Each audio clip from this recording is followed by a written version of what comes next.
Сәубан радияллаху анх бір күні пайғамбарымыз саллаллаху алейхи ва сәлләмнің қасына өңі сарғайған, тұнжыраған бір күйде шықты. Сол кезде пайғамбарымыз саллаллаху алейхи ва сәлләм одан сұрады: "Ей Сәубан, не болды саған? Тыныштық па?" деді. Ол: "Я Расулаллах, мен Алла досының қызметшісімін. Маған бір жүрегіме махаббат келген кезінде жүгіріп барып, сізді көргім келеді. Сіздің қасыңызға кеп сізді көре аламын. Сөйтіп өзімнің сағыныш сезімімді басамын. Бірақ қайтыс болғаннан кейін сіздің жұмаққа кіретіндігіңіз белгілі. Ал мен кіре алмасам, немесе жұмаққа кірсем дағы сіздің мақамыңыз қайда, менің мақамым қайда? Сол кезде сізді көре алмай қаламын ау деп қатты қорқамын" деп айтқан екен. Сонда Алла Тағала Джалла Джалалуху Хазіреті Сәубанның бұл махаббаты жайлы мынандай бір аят түсірген екен. Астағиду билла.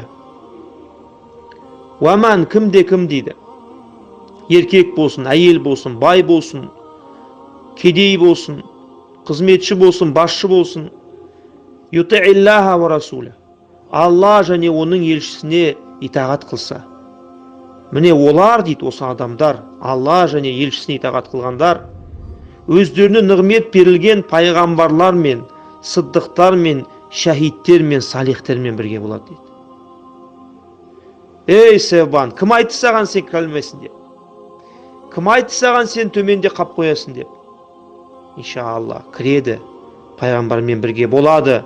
Неге десе, оның махаббаты мықты. Бағыну ол жақсы көрудің дәлелі.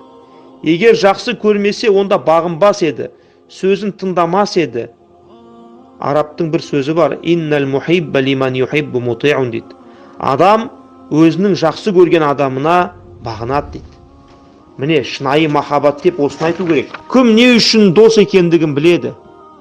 Я Рабби, сен бізді өзіңе дос қыла көр. Егер бір адам жақсы көрсе, бірақ не үшін жақсы көргенін білмесе, бұл шынайы сезім болады. Бәрімізде бар я ондай. Бір адамды жақсы көреміз, бірақ не үшін жақсы көргенімізді білмейміз. Егер бір адам Алла Тағала маған көп ақша берді деп Алланы жақсы көрсе, бұл Алланың өз затын жақсы көру емес, сыфатын жақсы көру. Яғни раззақ, ризық беруші деген сыфатын жақсы көру болады. Алла маған көп жанашыр десе, онда ол да сыфатты жақсы көрген болады. Өйткені Алла Тағала Рахман, Рахим. Ал не үшін жақсы көргенін білмесе Құдай Тағаланы, сондай бір махаббат тасыса, не бұл шынайы махаббат болады. Шынайы Алланы жақсы көрген болады. Алла Тағала иншалла өзінің махаббатын нәсіп етсін бізге. Сондай ұлық пайғамбарлар мен, сыддықтар мен, шәһидтер мен, мықтылар мен жәннатқа кіру деген үлкен бір нығмет.